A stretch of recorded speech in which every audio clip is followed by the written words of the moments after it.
நமச்சிவாய வாழ்க. எல்லா உயிர்களும் இன்புற்று வாழ்க. எல்லாம் உள்ள என் தந்தை மேட்டூர் மீனாட்சி சொக்கநாத பெருமானின் பேரர் கருணையினால் சிவராத்திரி விரதம்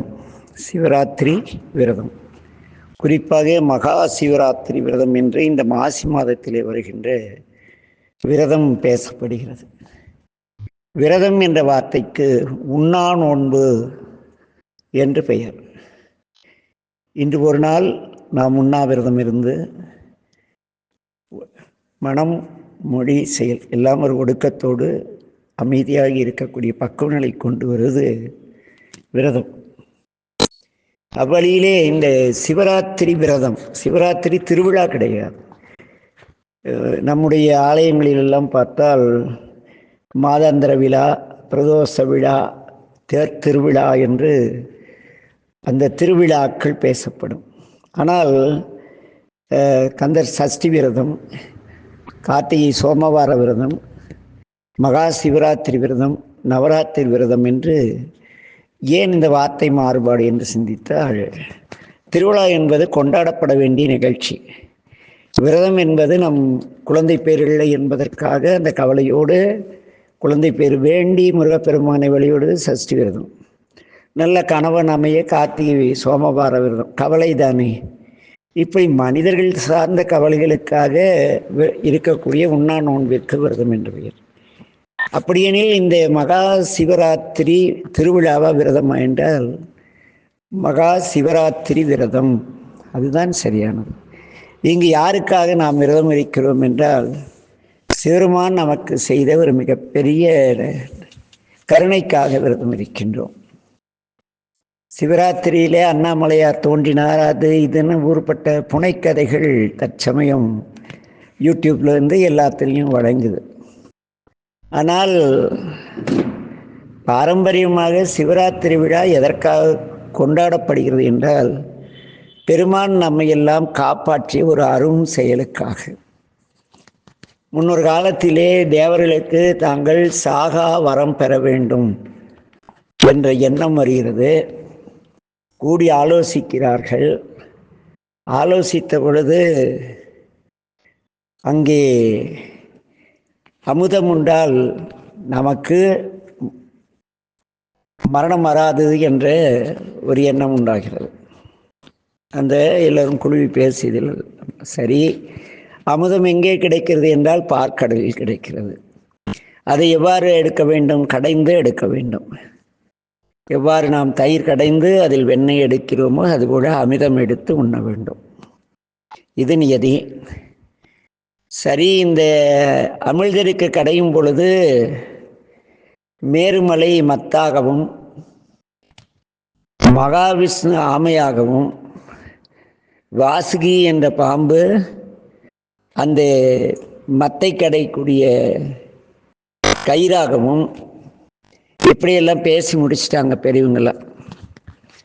பிறகு ஒரு பக்கம் தேவர்களுக்கு இயற்கையாக தற்காப்பு எண்ணம் அதிகம். பெரும்பாலும் மிக ஒழுக்கமானவர்கள், நல்லவர்கள் முன்னெச்சரிக்கையாக செயல்படுவார், கொஞ்சம் விஷயம் தெரிஞ்சவங்க. ஆனால் நம் தமிழர்கள் போன்று இந்த அரக்கர்கள் எவ்வாறு நாம் தமிழ் என்ற வார்த்தையை கூறினால், அவன் தமிழனா, தமிழுக்காக உண்மையாக பாடுகிறானா, தமிழ் மொழியை அழிக்கிறானா, அவனுடைய ஆசான் என்ன சொன்னாலும் சிந்திக்க மாட்டான். தமிழ் பற்றி பேசுகிறார், போடு ஒரு 60 வருஷம் குத்து, தமிழ் மொழியை அழிச்சிட்டோம் இல்லையா, நம்ம அவ்வளோ முட்டாள்கள் நாம் தமிழர்கள். அதுபோல் இந்த அசுரர்கள் மிக புத்திசாலி, தமிழர்கள் மிக புத்திசாலிகள். திருக்குறள், திருமந்திரம் எவ்வளோ ஞான நூட்கள் இருந்தாலும் கூட அந்த காடுகள் கல்வி வந்த பிறகுதான் தமிழன் தமிழ் கற்றான் என்ற ஒரு மூடத்தனமான மாயையை இந்த 60 ஆண்டுகள் உருவாக்கி வைத்திருக்க. அதுபோல் இந்த தேவரெல்லாம் பெரிய சிவபக்தர்கள். இந்த தேவர்கள் மட்டுமல்ல, அசுரர்கள் தேவரோட அவங்க பக்தியில் அசுரர்கள். அவர்களுக்கு இணையான பக்தி யாரும் செய்தது கிடையாது. சூரபத்மன் எவ்வளோ கடும் தவம் செய்தான் பார்த்திருக்கிறோம்.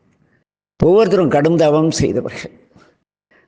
தவம் செய்து சிவபெருமானை சந்தித்து அவரிடம் வரம் பெற்றவர்கள் தான் இந்த அசுரர்கள். அவர்களுக்கு கொஞ்சம் அவங்கள யாராவது புகழ்ந்துட்டா, தமிழர்கள் எப்படி தமிழ்னு பேசி அப்படின்ட்டா நாம் தமிழா, நீங்கள் தமிழர், அது இது ஆச்சு போச்சுன்ட்டு சொல்கிறவன் தமிழ்னானே யோசிக்க மாட்டோம். தமிழ்னு போய் முட்டாளாகி பிச்சைக்காரங்க ஏற்பது இகழ்ச்சி என்று சொல்லிய சமுதாயம் இன்றைக்கு ஒரு 1000 ரூபாய்க்கு ஓட்டு விற்கிற அளவு அசிங்கமான நிலைக்கு போயிடுச்சு இல்லையா? அதுபோல் இந்த தேவர்கள் ஏன் இதை ஒப்பீடு செய்யணும்னு பிறகு சொல்கிறேன். அங்கே என்ன ஆயிடுச்சுன்னா, அசுரர்களை கூப்பிட்டு நீங்கள் அந்த பாம்புடைய தலை பக்கம் பிடிச்சிங்க, நாங்கள் வால் பக்கம் பிடிச்சிக்கிறோம். பாம்பு கடித்தாலும் விஷம் கக்குனால பாதிக்கப்படுறது யார்? இந்த அசுரர்கள். பெரும்பாலும் அசுரர்களும் தமிழர்களாக இருந்திருப்பாங்க. அசுர ஆற்றல் உடையவர்கள், மனிதம் கடந்து தேவர் கடந்து உயரிய ஆற்றல் உடையவர்கள் அசுரர்கள். ஆக அங்கு ராவணேஸ்வரனுக்கு இணையான பக்தன் கிடையாது. சிவருமானே ஈசன் என்று பட்டமிருந்தார். அதுபோல் அவங்க தாத்தா தாரகாசுரன், அது இது அசுரர்கள் எல்லாரும் பெரிய சிவபக்தர்கள், தமிழர்கள்லாம் மிகப்பெரிய சிவபக்தர்கள். அதனால இந்த ஒப்பீடு. அப்புறம் கதைக்கு போவோம். அங்கே என்ன ஆயிடுச்சுன்னா, பார்க்கடலை கலையிறாங்க. கடைக்குள்ளே ஃபஸ்ட்டு காமதேனு வருது, அஸ்வினி பாலகர்கள் வராங்க, மகாலட்சுமி வர, எல்லாத்தையும் எடுத்து ஒவ்வொருத்தரும் பங்கு போட்டுக்கிட்டாங்க, எனக்கு உனக்குன்ட்டு. கடைசியில் இந்த பாம்பு தலையை பிடிச்சி இழுத்துட்டு இருந்தாங்கல்ல, அவங்க கை கொஞ்சம் அப்படியே தளவினால் நகர்ந்து அந்த வாசின் கழுத்து விஷப்பையை அழுத்திருச்சு. கொடிய விஷம் வருது, விஷம் பரவுது காற்றில். எல்லாம் மயங்கி விழ ஆரம்பிக்கிறாங்க ஒவ்வொருத்தரா. உடனே ஓடி போய் பெருமானையே காப்பாற்றுங்கன்னு வழக்கம் போல் நம் சைவத்தையும் இந்த தமிழர்னையும் இந்த தமிழ் மொழி அழிப்பு இந்த 50 ஆண்டுகளாக ஆங்கில கல்விகள் தமிழ்நாட்டு குழந்தைகளுக்கு தமிழ் படிக்கிறதுக்கே இல்லாத பண்ணிட்டானுங்க, படிக்க தெரியாத பண்ணிட்டானுங்க. அதுபோல் இந்த அசுரர்கள் விஷம் வந்த பிறகு ஐயையோ இப்படி ஆயிடுச்சேன்னு இவங்க பதறிக்கிட்டு இருக்க, இவங்கெல்லாம் தேவர்கள்லாம் ஓடி போய் பெருமானே, தமிழ் மொழிக்கு எப்பொழுது இடர்பாடு வந்ததோ அப்போதெல்லாம் சைவம் காப்பாற்றி இருக்கிறது. சமணர் காலத்திலும் தமிழ் தான் காப்பாற்றிருக்கு, புத்தர் காலத்திலும் தமிழ் தான் காப்பாற்றிருக்கு. இந்த 50 ஆண்டுகள் கடந்த 1976 திருவாசக முற்றோதலும் திருமுறை முற்றோதல்களும் தமிழ்முறை வழிபாடு மறந்த தமிழ் மொழி கண்டிப்பாக அழிஞ்சிருக்கும். தமிழ் இனி மெல்லச்சாகும். நான் ஒரு துரோகி, அவன் பெரிய கவிஞன், ஏன்னா அவர் தீர்க்கதரிசியாக கூட எடுத்துக்கொள்ளலாம். அதுபோல் இங்கே எல்லாம் போய் பெருமான்கிட்ட முறையிடுறாங்க. பெருமான் பார்த்தார், சரி, அவர் பொன்னார் மேனியர், பொன்னிறமான மேனி, கம்பீரமான தோற்றம். அவர் யோசிக்கிறார், சரி விஷம் போனால் நம் கண்டம் கருத்து விடும், நம்முடைய இந்த எழிலார்ந்த தோற்றம் வெளியே தெரியாது என்று. அவர் முக்காலம் உணர்ந்தவர் அல்லவா. அங்கிருந்து பளிங்குப்பாறையிலே தன்னை பார்க்கிறார். பார்த்து சுந்தரா வருக என்று அழைக்க இறைவனுடைய நிழல் சுந்தரராக வருகிறது. சுந்தரா போய் அந்த ஆழகால விஷத்தை எடுத்து வர்றாரு. அந்த விஷத்தை நம்பெருமான் உயிர்கள் மாட்டு உயிர்கள் காப்பாற்றுவதற்காக குடிக்கிறார். உயிர்னா நம்மளும் உயிர்கள் தானே, குடிக்கிறாரு. அப்போ அம்பிகை பதறி போய் தொண்டையை எப்படி பிடிச்சிடறாங்க. அந்த விஷம் அந்த சூடு தாங்காமல் பெருமான் என்ன பண்ணுறாரு, மயக்கமாகி விழுந்துறார். அப்படி பெருமான் மயங்கி இடம் பள்ளி கொண்டான் அப்படின்னு வேலூர் பக்கத்தில் இருக்கு. அன்பர்கள் போய் பாருங்க. சிவராத்திரி தொடர்புடைய திருத்தலம் பள்ளி கொண்டான். அம்பிகையை மயங்கி விழுந்த சாமியை தன் மடியில் வைத்து கொண்டு கவலையோடு அந்த திருமுகத்தை பார்த்து கொண்டிருப்பார். அந்த நாள் இன்று சனி பிரதோஷம். இந்த சம்பவம் நடந்தது என்றால் மாசி மாதம் சனி பிரதோஷ நாள் என்று சாமி விஷம் அருந்தி மயக்கமாகிறார். எல்லோரும் கூடி பேசி ஆலோசித்து, நம்பெருமான் மயங்கிவிட்டாரே, இவரை தெளிய வைக்கும் என்பதற்காக அடுத்த நாள் இரவு முழுக்க கண் விழித்து அவருக்கு அபிஷேகம் செய்து அவருடைய திருநாமத்தை நமச்சிவாய மந்திரத்தை உச்சாடனம் செய்து பெருமானை எழுந்து அமர்வதாக அந்த புராண வரலாறு. அதனால் நமக்காக நம்பெருமான் விஷமுண்ட நாள் என்பதை நாம் நினைவு கூர்ந்து இறைவனுடைய கருணைக்காக ஒரு நாள் உணவருந்தாமல் இருந்து பெருமானை இரவு நேரத்திலே தரிசனம் செய்து உய்வடைய வேண்டும் என்பதற்காக அந்த ஆழகால விஷம் சாமி உண்டன அந்த சனி பிரதோஷம் தொடங்கி சிவராத்திரி முடியும் வரை உணவருந்தாமல் இருந்து இறைவனை வழிபட வேண்டியது கட்டாயமான நன்றிக்கடன். இதுதான் சிவராத்திரி, இதுதான் சிவராத்திரி விரதம். இதிலே அந்த விஷம் நீங்குவதற்காக, உடலில் சூட்டை தணிப்பதற்காக அந்த முதல் காலத்திலே அவரைக்கொட்டை சுண்டல் தருவாங்க, புரோட்டீன் இல்லையா. இரண்டாம் காலத்தில் மூக்குக்கடலை, மூன்றாம் காலத்தில் சக்கரவள்ளி கிழங்கும் அந்த தட்டைப்பயிரில் பாசிப்பயிர் தருவாங்க. நான்காம் காலம் இது எல்லாமே பயிர் வகைகள்லாம் உடம்பு எனர்ஜி லாஸை மனிதனுக்கு தவிர்க்கும். அதுக்காக ஒவ்வொரு கரண்டி கொடுப்பாங்க. இந்த பிரதோஷம் இவ்வளோதான். சாமிக்கு இந்த முதல் காலம் சக்கரை அந்த அபிஷேகம் அப்படியெல்லாம் கிடையாது. வெறும் ஜலாபிஷேகம் மட்டுமே செய்தார்கள் தேவர்கள். புராணம் அப்படித்தான் சொல்கிறது. ஆனால் இன்று சைவத்தை விட சிறந்த விளைபொருள் என்று எதுவும் கிடையாது. சிறுமான் மயக்கமாகி கிடைக்கிறப்ப தீட்சை கொடுக்குற முட்டாள் குருமார்கள் தானே இன்னைக்கு இருக்காங்க நம்ம சைவத்தில். பெருமான் அங்கே விஷமுண்ட நாளை நினைவு கூர்ந்து இறைவன் ஒரு நன்றியோடு நினைக்க வேண்டிய நேரத்தில் இவன் குருவு காலில் விழுந்துட்டு சிவனை மறக்கடிச்சிட்டு இருக்கேன். இந்த முட்டாள்கள் சிவதீட்சை தரேன், சிவபூஜை தரேன், அது தரேன், இது தரேன். ஒரு குரூப்பே இன்னைக்கு நாளைக்கு ஒரு பணம் கல்லா கட்டுவானுங்கன்னு வச்சிங்களேன். இதுக்கு மடாதிபதிகளும் விலக்கில்லாமல் போயிட்டாங்க. அதுதான் வேதனையான உண்மை. ஆகவே என் அன்பின் உறவுகளே, சிவராத்திரி என்பது சிவருமான் நமக்காக விடமுண்ட நாள். அந்த விடமுண்ட இறைவன் மீண்டும் தெளிவடைந்து நமக்கு அருளிய நாள் நாளைய சிவராத்திரி. ஆக நாம் விரதம் இருந்து, சிவராத்திரி விரதம்தான், சிவராத்திரி விழா கிடையாது. விரதம் இருந்து இறைவனை வழிபட்டால் மட்டுமே இந்த சிவராத்திரி விரதம் பயன் தரும். அப்படி இல்லாமல் ஃபுட் ஃபெஸ்டிவல், உணவு திருவிழா, முதல் காலம் பிஸ்மில்லா பார்த்து, இரண்டாம் காலம் புளிசாதம், மூணாம் காலம் சக்கரை பொங்கல்னு வெரைட்டியாக தின்னீங்களா, அந்த சோறு போடுறவன் அவன் குடும்பமே விளங்காது. அவ்வளோ சிவ அபச்சாரம் இல்லையா. சிவ விரதத்தை விரத பங்கம் செய்தால் அவன் குடும்பம் விளங்காதுங்கிறது விதி.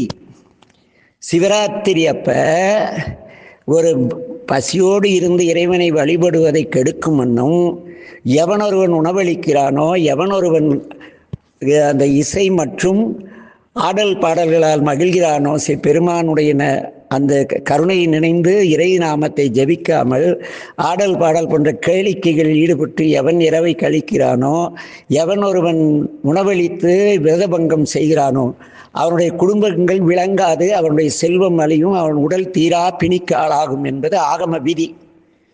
ஆகவே என் அன்பின் உறவுகளே, ஒன்று, நீங்கள் இந்த சிவராத்திரி அப்போ கோயிலில் கொடுக்குற வெரைட்டி ஃபுட்டெல்லாம் தயவு செய்து தின்னு விரதத்தை கெடுத்துக்கிட்டு தூக்கம் கெட்டதுக்கு அர்த்தம் இல்லாத உங்கள் அந்த சிவராத்திரி விரதத்தை கெடுத்துக்கொள்ள வேண்டாம். உணவளிப்பவர்கள் உண்மை உணர்ந்து, இந்த சிவராத்திரினா ஃபுட் ஃபெஸ்டிவல், சிவராத்திரியில் அன்னம்பாளிப்பு செய்தால் புண்ணியம் மருன்னு ஏமாற்றி திங்கும் இந்த முட்டாள்கள்.